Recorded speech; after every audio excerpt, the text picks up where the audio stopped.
The Strangers, Chapter 1. As with any review, this may contain spoilers. This movie is terrible. It's a horror slasher film, and the reason I found it so terrible is how cliche the story is. From start to end, it's cliche after cliche of horror slasher movies, but also of other genres as well. The story follows a couple who stop to eat in a small town in Oregon. When they enter the diner, everyone looks at them and judges them. That's a common cliche right there. When they order their food, they ask for one of the dishes to be vegetarian. They get judged, which again is another cliche. When they attempt to leave, the car won't turn on and they need to stay in the town until the car can get fixed. Cliche number 3. There are creepy kids that stare at them and speak in a monotone voice. Let's say it all together. Cliche. The couple arrives at the Airbnb type of place and 3 masked strangers appear and terrorize them. There's no rhyme or reason for the attack, but that wasn't even part of the reason I found the film terrible. I honestly didn't mind it. I could not get past the amount of cliches and how badly they were executed. For the most part, every genre of movie will have a cliche or cliches, but when it's this egregious and poorly done, I take offense to it. To give you some more cliches, cell phone not working or having poor reception. The masked strangers are in the background and the protagonist not being aware of them. When they do turn around, the masked stranger is gone, right? We see that all the time. There is one bold thing the film did, and that was to make it chapter 1. This implies that there will be a chapter 2,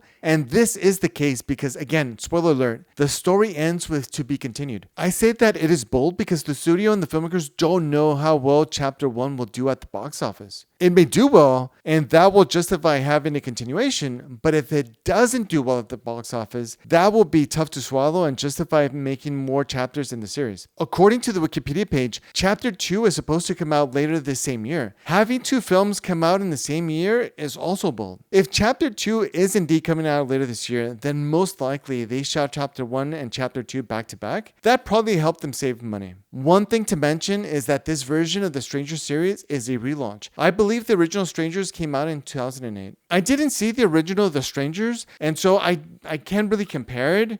So I don't know how cliche that one was or how egregious it was, but this one was very egregious. Overall, I didn't like the movie, but that doesn't mean you would enjoy it more than I did, and it may be worth watching. If you stuck around this long, why not give the video a like and subscribe? It's free. Also, check out my other videos. Leave a comment and let me know what you think of the film. See you in the next review.